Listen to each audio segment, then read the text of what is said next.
की शुरुआत जब की जाती है तो विरोध सबसे पहले घर से होता है, अपने लोग करते हैं।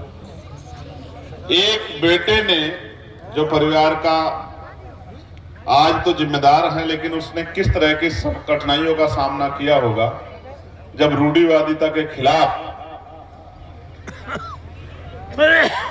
चाहे वो मृत्यु भोज हो या कोई और प्रक्रिया, उन सबको रोकने का काम किया होगा। समाज में रहने वाले पढ़े लिखे, कम पढ़े लिखे समाज के बड़े लोगों से किस तरह के विरोध का सामना किया होगा। इसलिए राष्ट्रपिता ज्योतिबा फूले कह के गए कि परिवर्तन का जो विरोध है वो सबसे पहले अपने लोग करते हैं। और मुझे लगता है परिवार में भी कई परिवार के लोगों से इस पर चर्चा हुई होगी। अच्छी बात यह है कि परिवार का जो साथी है वो भी इनके विचार से बिल्कुल मिलता है। ये इस परिवार के लिए बहुत शानदार बात है, क्योंकि मेरा तो घर है, मैं जानता हूं। मैं 2-3 जगह अगर कहीं देश में गया हूं तो वो यही है, उरई, यही बेल्ट है, यही क्षेत्र है जहां मैं 2-3 बार गया हूं, वरना मुश्किल से 1-2 बार कहीं जा पाया हूं। व्यक्तिगत कार्यक्रम में तो नहीं गया। तो मैं एक राष्ट्रपिता ज्योतिबा फूले की जो इंपोर्टेंट लाइन है जिसमें वो कहते हैं कि विद्या बिना मति गई, मति बिना नीति गई, नीति बिना गति गई, गति बिना धन गया, बिना धन के शूद्र बेहाल हुए। एक अविद्या ने कितना नुकसान किया। हमारे तमाम महापुरुषों को आप अगर देखोगे, सबने शिक्षा को हथियार के रूप में बताया।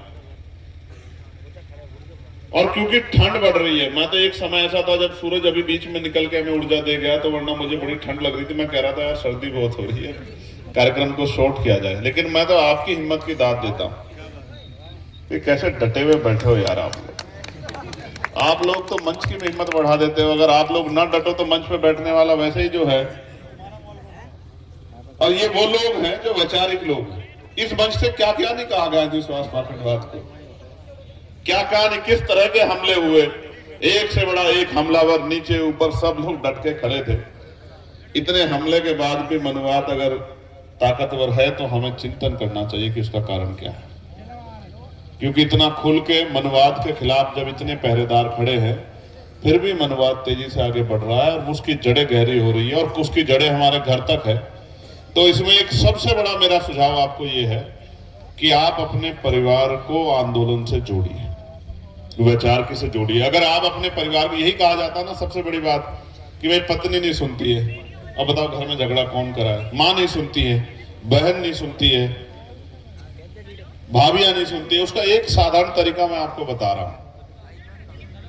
आपकी बात नहीं सुनती ना, तो आप किसी दूसरे व्यक्ति को लाके खड़ा करो। किसी बहुत महिला हम पे ऐसी हैं, आंदोलनकारी, नेतृत्वकारी महिलाएं, मिशनरी महिलाएं, जो महापुरुषों की विचारधारा को बताने काम करती हैं। उन महिलाओं को अपने घर में लाके अपने परिवार को सबसे पहले शिक्षित करो।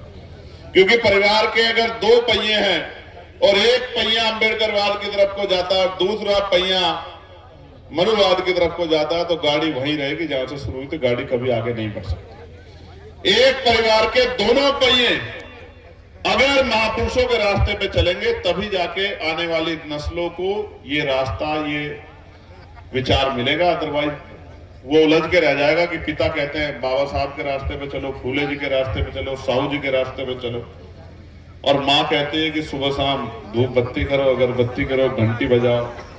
बाबा साहब तो कहते थे सुबह उठ के 2